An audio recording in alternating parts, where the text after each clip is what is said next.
kakusin, ngayong araw, ngayong umaga, nagluluto ako ng broccoli with chicken. Ito yung chicken, mga kakusin, at ito yung broccoli.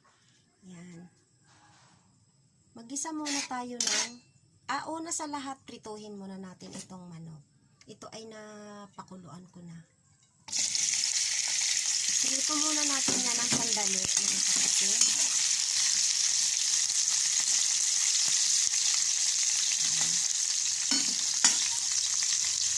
Para mag-golden brown ng kaunti.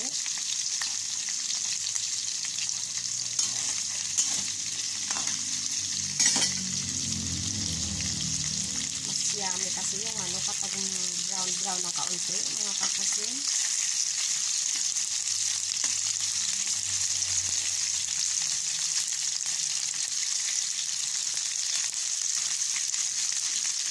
Pabayaan nila natin siya hanggang sa mag-golden brown.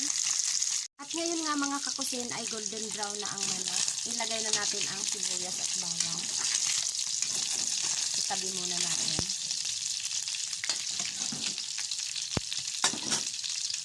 Lagay na natin ang bawang.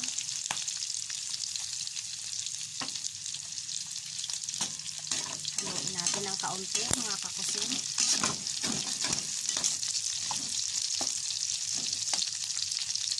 Shout out nga pala dyan kay Anime World, shout out sa iyo. Pasensya ka na, ngayon lang kita na shout out. Langga.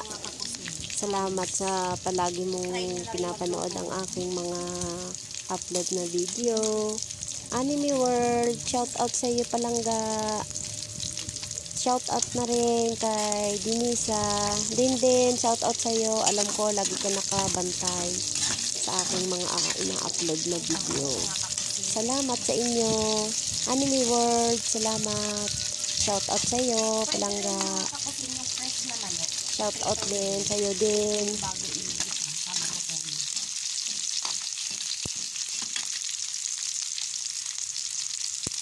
Bago ay ilagay na natin ang broccoli. Kasi luto na yung manok. Naprito ko na ng kaunti lang kanina kasi baka mabumaho siya mga kakusin. Kasi ang aga-aga ko pa bumili. 10 o'clock na ngayon ng umaga. Kaya pinano ko muna yung manok. Pinakuloan ko ng kaunti bago ko itinirito ng ganyan.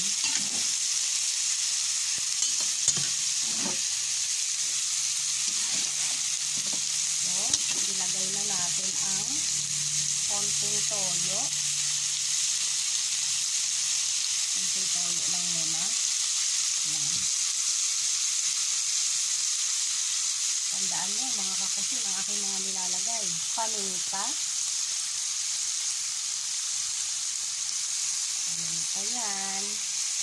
Pamintang durog. Seasoning. Oyster sauce. Oyster sauce. Bikini.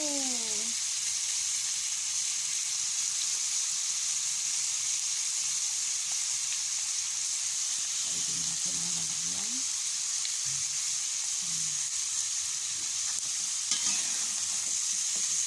Halo-haloin natin mga kakusin. Laan natin ang apoy para siya ay maluto ng dahan-dahan.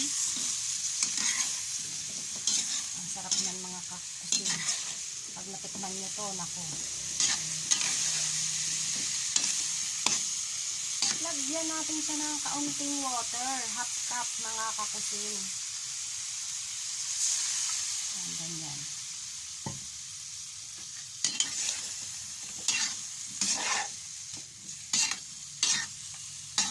Halo-haloin natin para yung lasa ay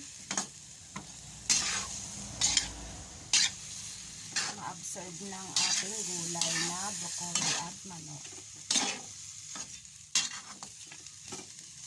Takpan muna natin siya mga kakusin ng kaunting oras. Huwag natin lulutuing maigi mga kakusin ha. Yung broccoli, masarap niyan yung broccoli, yung medyo malutong siya. Huwag natin masyadong lulutuin. Lutong-lutong lang siya mga kakusin. Takpan muna natin ng sandaling oras mga kakusin. Ngayon nga mga kakusin ay luto na ang broccoli. Baliktarin na natin. Wow, ang bango mga kakusin.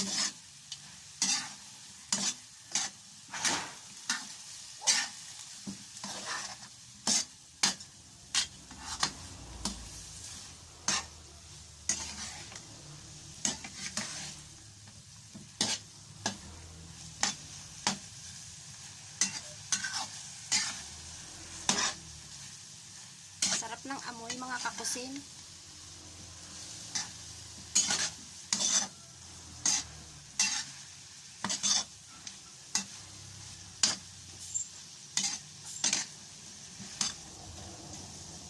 Wala lang siyang sabaw mga kakusin. Mas masarap ang walang sabaw na ganyan. Kunting kulo na lang yan mga kakusin at luto na yan.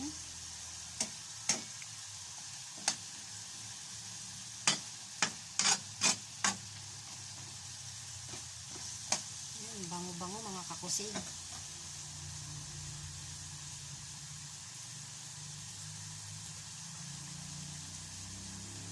Prepare na tayo ng lamesa mga kakusin at tayo'y kumain na. At ngayon nga mga kakusin ay ito na ang broccoli, luto na. Tikman nga natin mga kakusin.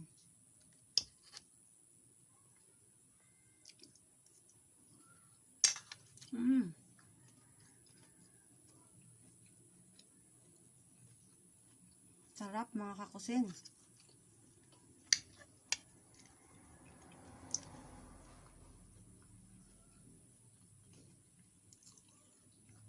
Ngayon nga mga kakusin,